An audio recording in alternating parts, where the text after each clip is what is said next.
बिस्मिल्लाहिर्रहमानिर्रहीम। अस्सलाम वालेकुम स्टूडेंट्स। उम्मीद है आप खैरियत से होंगे। मैं आपका teacher Shahbaz. Welcome to our class students. आज हम मैथमेटिक्स ग्रेड 7 के यूनिट 8 की बात करेंगे। ये हमारा नया यूनिट है। देखते हैं नेम क्या है हमारे यूनिट का students. Mathematics grade 7 and unit 8 which is algebraic equations and inequality. Students basically previous अगर अब यूनिट की बात करें तो that is the algebraic expression, but हम एक नए यूनिट पे चलेंगे दैट इज अलजेब्रिक इक्वेशन। यानी अलजेब्रिक एक्सप्रेशन से नेक्स्ट हमारा क्या अलजेब्रिक इक्वेशन या अलजेब्रिक इनइक्वालिटीज क्या होती है। तो स्टूडेंट इसी के बारे में पढ़ेंगे। यानी हमारी लीनियर इक्वेशन क्या है, उनका ग्राफ क्या होगा या उनका सोल्यूशन कैसे हम फाइंड आउट कर सकते हैं। स्टूडेंट सिंपली हम ये देखेंगे। देखते हैं आज का हमारा एसोलो क्या है। फर्स्ट ऑफ ऑल अगर स्टूडेंट्स हम एसोलो की बात करें तो that is solve linear equations and the basic linear inequality. ये हमारा क्या है, हमने लीनियर इक्वेशंस को सॉल्यूशंस के बारे में बात करनी है या इनइक्वालिटीज की बात करनी है। बट आज का जो हमारा पोर्शन होगा हम लीनियर इक्वेशंस क्या होती है इसके बारे में पढ़ेंगे और इनके सॉल्यूशंस के बारे में पढ़ेंगे कि हमारे लीनियर इक्वेशन का सॉल्यूशन क्या है या कैसे फाइंड आउट किया जा सकता है या कौन से मेथड जो है हम लगा सकते हैं। तो देखते हैं students. First of all what is the linear equation. अगर लीनियर इक्वेशंस की बात करें तो स्टूडेंट्स हम इसके डेफिनेशन को देखेंगे। इक्वेशन या linear equation is an algebraic equation. Basically ये आपकी अलजेब्रिक इक्वेशंस ही होती है in which each term either is a constant, या तो तमाम टर्म आपकी क्या होगी, कोई भी टर्म है उसको कांस्टेंट होगी, या दूसरा क्या है कि आपकी the product of constant and the single variable, या आपका सिंगल वेरिएबल होगा और कांस्टेंट का प्रोडक्ट होगा, या आपका अदर क्या होगा, कहीं ना कहीं कांस्टेंट होगा।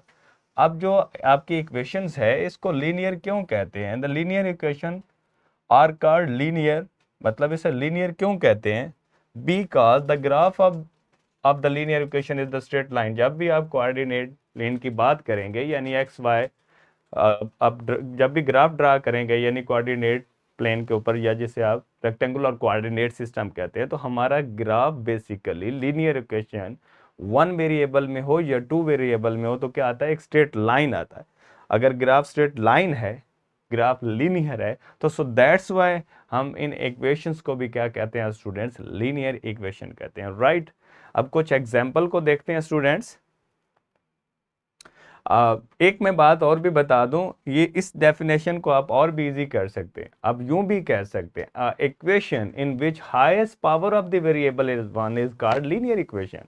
यानी ऐसी इक्वेशन जिनके अंदर आपके जो वेरिएबल यूज हो रहे हैं, जैसे एक्स है, वाई है, या जी वेरिएबल यूज हो रहा है, या किसी इक्वेशन में दोनों एक्स और वाई वेरिएबल या जी वेरिएबल यूज हो रहा है, तो उनकी पावर्स जो है वो कम से कम कितनी होनी चाहिए, हाईएस्ट वन होनी चाहिए, यानी एक से ज्यादा पावर नहीं होनी चाहिए। तो ऐसी इक्वेशन जिनमें वेरिएबल्स की पावर वन होती है उनको क्या कहेंगे, लीनियर। बिकॉज ऐसी इक्वेशंस का ग्राफ जब आप ड्रॉ करेंगे तो आपको स्ट्रेट लाइन ग्राफ मिलेगा, लीनियर ग्राफ मिलेगा। सो दैट्स वाई ये इक्वेशंस आपके क्या कहलाएंगे, लीनियर। एग्जाम्पल की अगर स्टूडेंट्स हम बात करें तो first one is for X plus 6 is equal to 14। ये लीनियर इक्वेशन है। अगर आप बात करें वेरिएबल की तो इसमें एक ही वेरिएबल है जो कि x है, तो that is the linear equation in the single variable x। यही लिखा है linear equation with the variable x, right. इसकी बात करें तो इसमें वेरिएबल स्टूडेंट्स आपका z है, z plus 7 is equal to 12। तो लीनियर इक्वेशन है क्योंकि हाईएस्ट पावर वेरिएबल की आपकी क्या 1 है। यहाँ भी y की सॉरी x की पावर हाईएस्ट कितनी थी 1, तो सो लीनियर है। ये भी आपकी लीनियर इक्वेशन है क्योंकि वेरिएबल आपका z यूज हो रहा था, so that's is linear equation in the variable z।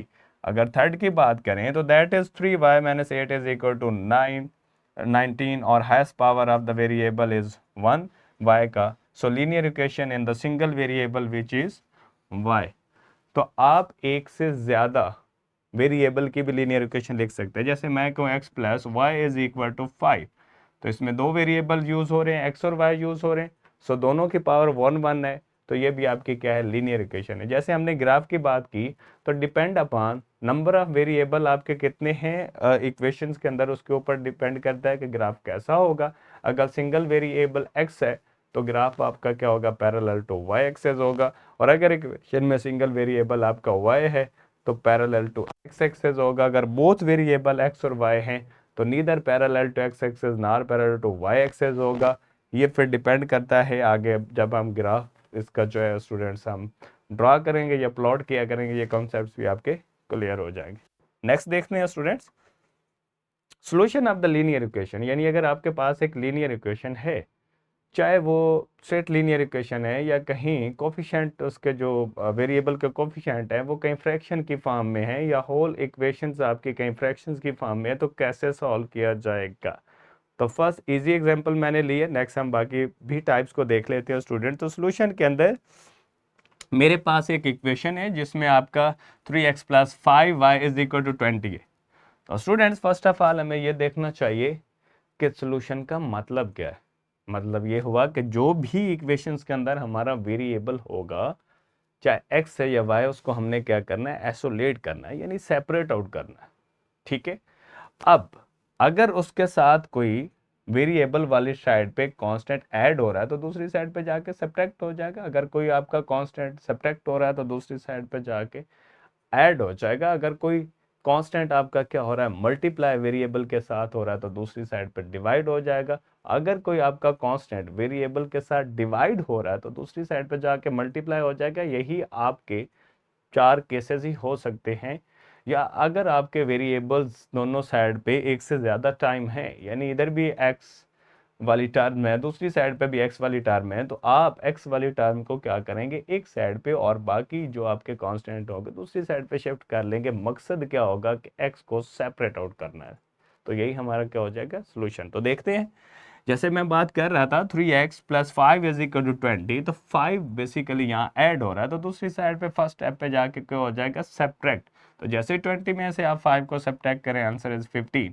अगर आप गौर से देखें तो x के साथ 3 मल्टीप्लाई हो रहा है तो इसका मतलब है दूसरी साइड पे डिवाइड होगा जाके, या आप दोनों साइड पे 3 को क्या कर लें, डिवाइड कर रहे हैं। Divide both side by 3 to solve for the x के लिए सॉल्व करने के लिए या x को सेपरेट आउट करने के लिए हमें क्या करना पड़ेगा, 3 को दोनों साइड पे डिवाइड। तो जैसे ही 3 पे डिवाइड किया यहाँ और इस साइड पे 3 3 से कैंसल आउट, तो x आपका सिंगल। और जब 15 को 3 पे डिवाइड करेंगे तो 3 5 आर 15।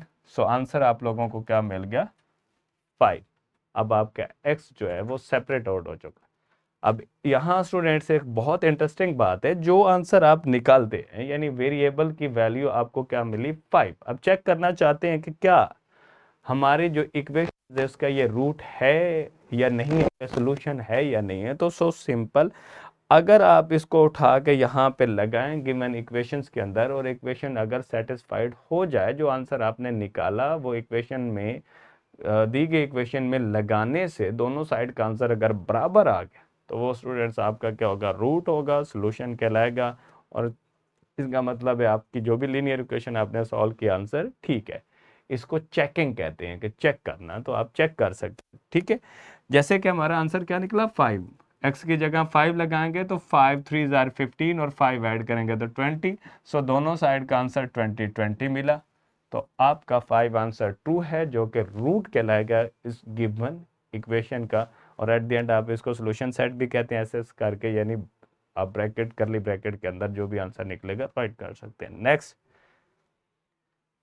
अब एक और एग्जांपल है, हम क्या करेंगे, इसको हम थोड़ा सा अगर गौर से देखेंगे तो यहाँ भी x, यहाँ भी x, यहाँ भी x, तो बेसिकली हम ग्रुपिंग कर लेंगे, यानी x वाले जितनी भी टर्म है उनको एक साइड पे और विदाउट x जो है वो दूसरी साइड पे, फिर x को क्या कर लेंगे, सेपरेट आउट कर लेंगे। ठीक है, तो अब इसमें देखें 8x + 3x -16 = 32 - 5x। तो सबसे पहले इस -5x को हम लेफ्ट साइड पे शिफ्ट करेंगे और 16 को हम राइट साइड पे कांस्टेंट है शिफ्ट कर देंगे। तो सो रीअरेंज कर लिया, कलेक्टिंग द लाइक टर्म या रीअरेंजिंग द टर्म्स, आप कह रहे लाइक टर्म या कांस्टेंट। तो सो 8x इधर ही रहा, 3x ऑलरेडी प्लस के इधर है, राइट साइड से 5 लेफ्ट साइड पे आ जाएगा तो वहाँ नेगेटिव प्लस का आ जाएगा। और ये जो -16 है दूसरी साइड पे जाएगा, 32 ऑलरेडी मौजूद है, और आपका -16 राइट साइड पे जाके प्लस का 16 हो गया। अब ऐड करें 8x + 3x + 5x, तो आंसर इज द 16x। और 32 में अगर 16 ऐड करें दैट इज 48। अब अगर देखें तो हमारा 16x के साथ क्या हो रहा है, मल्टीप्लाई है, तो इसको क्या करना है, हमने ख़त्म करना है, यानी दूसरी साइड पे ये डिवाइड होगा, या सिंपली हम ये कह देंगे dividing on both side by the 16। तो सो इस साइड को भी 16 पे डिवाइड किया, इधर भी 16 पे डिवाइड किया, 16 से कैंसिल आउट x, 16 आपका 3 × 48। सो x इज इक्वल टू आपका क्या मिल गया स्टूडेंट्स, 3। यही आंसर है। अगर आप इस इक्वेशन में से लगाएंगे तो ये मास इसको क्या करेगा, सेटिस्फाइड, और आपका सोल्यूशन है। So simple. नेक्स्ट देखते हैं स्टूडेंट्स, यहाँ बड़ा इंटरेस्टिंग है कि है तो लीनियर इक्वेशन ही, अगर हम वेरिएबल्स की बात करें तो y यूज हो रहा है, उसकी पावर 1 है, तो सो इसका मतलब लीनियर इक्वेशन है। लेकिन इसमें जो आपका वेरिएबल के कोफिशिएंट्स है वो एज अ फ्रैक्शन है, जैसे 3/8 है या 1/4 या वट एवर इस तरह है। तो फ्रैक्शन में सबसे पहले अगर कहीं आपके इक्वेशंस के अंदर इस तरह फ्रैक्शंस आ जाएं तो हमने फ्रैक्शंस को ख़त्म करना है, और वो ऐसे होगा कि तमाम नंबर जो डिनोमिनेटर में उनका हम क्या ले देंगे, एलसीएम, और थ्रू आउट पूरी इक्वेशंस के जितने भी टर्म्स होंगे हम उस एलसीएम से मल्टीप्लाई कर देंगे, फ्रैक्शन ख़त्म हो जाएगी। लाइक टर्म प्रीवियस मतलब एग्जांपल की तरह एक साइड पे कर लेंगे और सॉल्व करेंगे। देखते हैं, जैसे कि नीचे आपका स्टूडेंट 8 है, 4 है, 2 है, 4 है, इनका हमने एलसीएम ले लिया। 4 2 टाइम आ रहा है तो इसलिए 1 टाइम लिख लेंगे। 2 पे डिवाइड करेंगे 1 2 4, और फिर 2 पे डिवाइड कर 1 1 2, अगेन 2 पे किया 1 1 1। तो इनको आपने क्या कर लेना, मल्टीप्लाई। जैसे 2 मल्टीप्लाई 2 करेंगे स्टूडेंट्स, आंसर 8 आ जाएगा। Simply LCM least common multiple आप लोगों का क्या निकला, 8। अब इस 8 को हमने क्या करना है, तमाम टर्म्स के साथ क्या कर देना है, मल्टीप्लाई। तो फर्स्ट टर्म को भी 8 से मल्टीप्लाई किया, सेकंड को भी, और इक्वल के राइट साइड पे फर्स्ट टर्म, और फिर सेकंड टर्म को 8 से मल्टीप्लाई किया। ये तमाम कैंसिलेशन करने के बाद स्टूडेंट्स आपका क्या हो गया, ये सिंपल इक्वेशन मिल गई कैंसिलेशन के बाद, जो कि 3y - 2 इज इक्वल टू 4 - 6। इस -6 को आप लेफ्ट साइड पे शिफ्ट कर लेंगे, 2 को राइट साइड पे। जैसे रीअरेंजिंग करेंगे तो आपका 3y इज इक्वल टू 4 + 2, और 3y और 6y 9y, और 4 को 2 में ऐड करेंगे तो स्टूडेंट्स आपका 6 आ गया। 9 को दूसरी साइड पे जाकर डिवाइड किया और सिंप्लीफाई किया तो दैट इज 2/3। तो सो आपका सोल्यूशन स्टूडेंट्स क्या निकला, जैसे मैं कह रहा हूँ सोल्यूशन सेट की बात कर दी ब्रैकेट के अंदर, तो दैट इज 3/2। तो सिंपल, जैसे भी अगर आपका इक्वेशन दी गई है, अगर कहीं फ्रैक्शंस है तो आप डिनोमिनेटर में जो नंबर है उनका एलसीएम ले लें, थ्रू आउट मल्टीप्लाई कर लें। कैंसिलेशन करने के बाद सिंपल आपकी जो है वो स्टैंडर्ड फॉर्म में लीनियर इक्वेशन आ जाया करेगी, और आप वेरिएबल को इजीली सेपरेट आउट कर सकते हैं, वही आपका सोल्यूशन होगा। नेक्स्ट स्टूडेंट्स, अगर हम बात करें तो ये एक और इक्वेशन है, इसको कैसे सॉल्व करेंगे। जैसे आपके सामने है 3x + 4 divided by 5x + 2 is equal to 4/3। तो यहाँ मतलब न्यूमिनेटर डिनोमिनेटर दोनों में कहीं वेरिएबल है, कांस्टेंट है, तो इसका मतलब है किसी न किसी तरीके से हमें वेरिएबल को सेपरेट आउट करना है। तो सबसे पहले इस तरह के टाइप्स की इक्वेशन आ जाए तो आप लोगों ने क्या करना है, क्रॉस मल्टीप्लाई करना है, और देन क्रॉस मल्टीप्लिकेशन करने के बाद आपकी फ्रैक्शन तो ख़त्म हो जाएगी, और जैसे ही ख़त्म होगी तो आप वेरिएबल को एक साइड पे, कांस्टेंट को दूसरी साइड पे शिफ्ट करने के बाद आप एक्स को निकाल सकते हैं। तो ये देखें, हमने क्रॉस मल्टीप्लाई किया। क्रॉस का ये है कि आप 3 को इसके साथ मल्टीप्लाई करेंगे 3x + 4 के साथ, और ये जो 4 है इसको दूसरी साइड पे लेके जाएंगे तो 4 को 5x + 2 के साथ मल्टीप्लाई करें। आपके सामने मल्टीप्लाई किया, 3 3 ज़ार 9x, और 3 4 ज़ार आपका 12 हो गया, 4 5 ज़ार 20x, और 4 2 ज़ार 8 हो गया। अब स्टूडेंट्स यहाँ से अगर आप देखें राइट साइड पे 20 है, तो अब 20x में से क्या निकालेंगे, 9x को, जो आपका लेफ्ट साइड पे, तो लेफ्ट साइड पे 12 रेडी है, और 8 आपका सब्ट्रैक्ट हो जाएगा, और 12 में से 8 को निकालेंगे तो 4, और दैट इज 11x, और हमें x सेपरेट आउट करना है तो 11 दूसरी साइड पे जाके क्या हो जाएगा, डिवाइड। तो x इज इक्वल टू 4/11। आपका क्या आ जाएगा आंसर, जो कि इस इक्वेशन को स्टूडेंट्स क्या करेगा, सेटिस्फाइड भी करेगा। तो यूं आप क्या कर सकते हैं, अपने सोल्यूशन को फाइंड आउट कर सकते हैं। तो सिंपल जितना भी आपके एक्सरसाइज उसके अंदर देखें तो जो टाइप्स मैंने पढ़ाई हैं, इसके अलावा कोई भी क्वेश्चन ऐसा नहीं होगा कि जो इसके अलावा कोई और मेथड उसके ऊपर लग रहा होगा। तो सो दैट्स वाई आप लोग सॉल्व कर सकते हैं। अगर स्टूडेंट्स हम होमवर्क की बात करें तो आपका एक्सरसाइज 7A नहीं सॉरी आपका 8A और क्वेश्चन नंबर 1 और 2 कर लें, 1 एंड 2 एक्सरसाइज आपकी 8A है ना कि 7 है, वो ज़रा मिस्टेक्स है, ठीक है। तो आपका 8 है और उसका क्वेश्चन नंबर 1 और क्वेश्चन नंबर 2 सब लोगों ने मस्त क्या करना है, सॉल्व करना है, जितने भी उसके पार्ट्स होंगे you have to solve it.